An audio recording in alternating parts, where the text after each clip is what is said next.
Welcome to Bablu voice channel.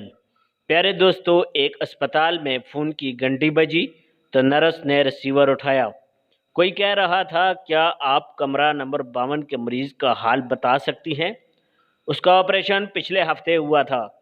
Nurse ने phone करने वाले को 2 मिनट रुकने का कहा, फिर बताया, मैंने रिकॉर्ड में मरीज़ का चार्ट देखा है, उनकी हालत ठीक है और वो तेज़ी से रोबाए सेहत है। ऑपरेशन कामयाब रहा है और अब ये बीमारी उन्हें कभी नहीं होगी। वो तो इस वक्त सो रहे होंगे। सुबह को मैं उनको आपका क्या नाम बताऊं? फ़ोन करने वाले ने जवाब दिया, मैं कमरा नंबर 52 का मरीज़ ही बोल रहा हूं। आपको इसलिए ज़हमत दी कि मेरे डॉक्टर तो मुझे कुछ बताते ही नहीं हैं। ज़िम्मेदार इंसान। ज़िंदगी में एक दफ़ा किसी जगह इंटरव्यू देने गया। बहुत घबराया हुआ था।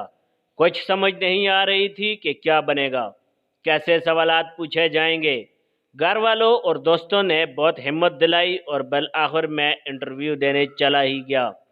जब वहाँ पहुँचा और मुझे अंदर बुलवाया गया तो हल्क खुशक हो रहा था, लेकिन दिल में कहा कि नजफ मियाँ, खुद एतमादी से काम लो।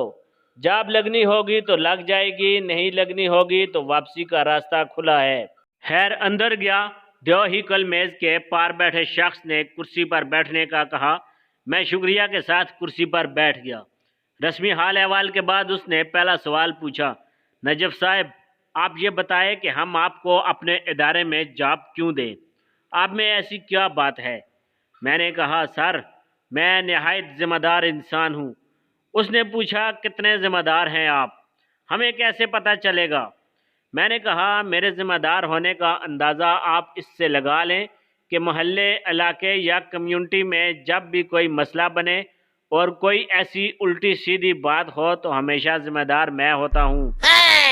इस जवाब के बाद उसने आगे कोई सवाल पूछने की ज़हमत ही नहीं की और मुझे निहायत इज्जत और एहतराम से वापसी का रास्ता दिखा दिया। पता नहीं मुझ जैसे ज़िम्मेदार इंसान को नौकरी क्यों नहीं दी।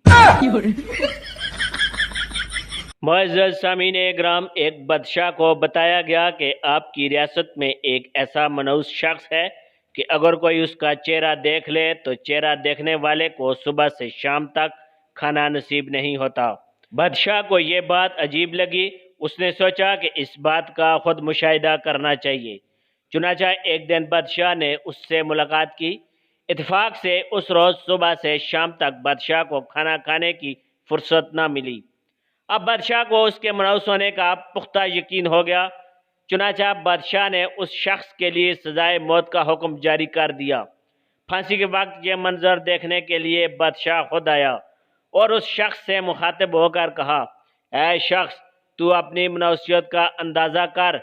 उस सुबह मैंने तेरा चेहरा देखा तो मुझे सारा दिन खाने को कुछ न मिला। इस बात पर वो शख्स बोला, है बादशाह, तल्ख सच तो ये है कि उस रोज़ चेहरा तो हम दोनों ने एक दूसरे का देखा था।